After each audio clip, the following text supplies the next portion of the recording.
राष्ट्रवादी काँग्रेस पक्ष, शरदचंद्र पवार पक्ष शिवस्वराज्य यात्रा का काढतो? तर याचं एक फार महत्वाचं कारण, शिवस्वराज्य का?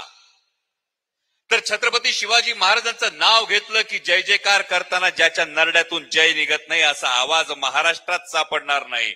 आणि असं असताना 350 वर्षांनंतरही, म्हणजे जे खरं तर देव नव्हते पण आमच्यासाठी देवापेक्षा कमी नाहीत, ते म्हणजे छत्रपती शिवाजी महाराज आहेत. आणि आज म्हणूनच छत्रपती शिवाजी महाराजांचं नाव घेतलं की शिवस्वराज्य म्हणजे काय? तर शिवस्वराज्य म्हणजे रयतेचं राज्य. शिवस्वराज्य म्हणजे एखाद्या ऍड एजन्सीनी एखादं जॅकेट घालून प्रचाराला पाठवलेलं राज्य नसतं, तर सर्वसामान्य रयतेचं दुखणं समजून घेणारं, सर्वसामान्य रयतेच्या आशा, अपेक्षा, आकांक्षा यांचा सन्मान करणारं राज्य, ते रयतेचं राज्य, ते शिवस्वराज्य. जे माता भगिनींच्या रक्षणाची जबाबदारी घेतं, त्यांच्या सन्मानाचा, त्यांच्या हक्काचा अधिकार देतं, ते राज्य म्हणजे शिवस्वराज्य. कालच्या पुण्याईवर आजचा दिवस उगवत नाही हे तरुणांना सांगून त्यांच्या मनगटातली रग आणि उरातली हिंमत जाग ठेवतं, ते शिवस्वराज्य. आणि म्हणून ही शिवस्वराज्य यात्रा सुरू आहे. आणि शिवस्वराज्य यात्रा काढत असताना दुसरा प्रश्न आला, याची सुरुवात जुन्नर मधूनच का? याची सुरुवात जुन्नर मधूनच का? याचं एक फार महत्वाचं कारण आहे. कारण जेव्हा स्वाभिमान हा शब्द उच्चारला जातो, तेव्हा त्या स्वाभिमान या शब्दाबरोबर दुसरा शब्द प्रत्येक मराठी माणसाच्या मनात असतो, आणि तो म्हणजे छत्रपती शिवाजी महाराज. आणि ज्या भूमीमध्ये महाराष्ट्राच्याच नाही, हिंदुस्थानच्या स्वाभिमानाच्या सूर्याचा उदय झाला, त्या भूमीत नतमस्तक होऊन, शिवजन्मभूमीला नतमस्तक होऊन मग ही शिवस्वराज्य यात्रा पुढे काढण्याचा ह्या आमचा सर्वांचा मनोदय होता.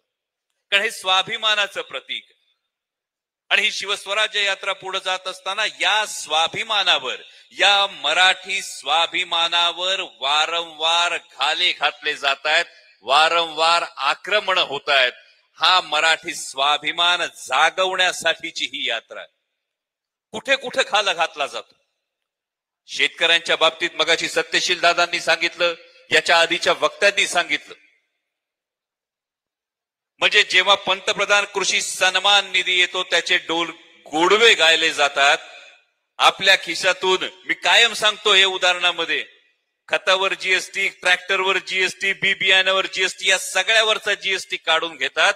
तो आपल्या तोंडावर दिवसाचे 17 रुपये फेकतात आणि सांगतात हा कृषी सन्मान आहे. नाही, हा माझ्या शेतकऱ्याचा चिरडला जाणारा स्वाभिमान आहे. आणि त्यासाठी ही यात्रा आहे, ज्या छत्रपती शिवाजी महाराजांनी सांगितलं होतं की शेतकऱ्याच्या भाजीच्या देठाला सुद्धा धक्का लागू देऊ नका.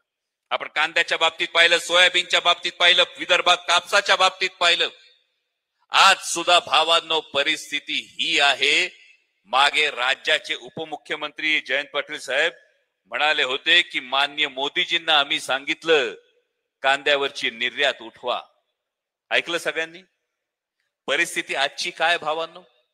ज्यांच्या मांडीवर जाऊन हे बसलेत ईडी, सीबीआय आणि इन्कम टॅक्सच्या भीतीमुळं, ज्यांच्या मांडीवर जाऊन हे बसलेत, त्यांना हे सांगता येत नाहीये महाराष्ट्रातल्या सत्ताधाऱ्यांना की आमचा कांदा उत्पादक शेतकरी आजही नाडला जातोय. आज एक्सपोर्टची परिस्थिती बघितली तर भावांनो, जागतिक एक्सपोर्ट मध्ये कांदा, पाकिस्तानचा कांदा हा $385 आहे आणि 40% निर्यात शुल्क लावल्यामुळं भारताचा कांदा हा $650 विकावा लागतोय.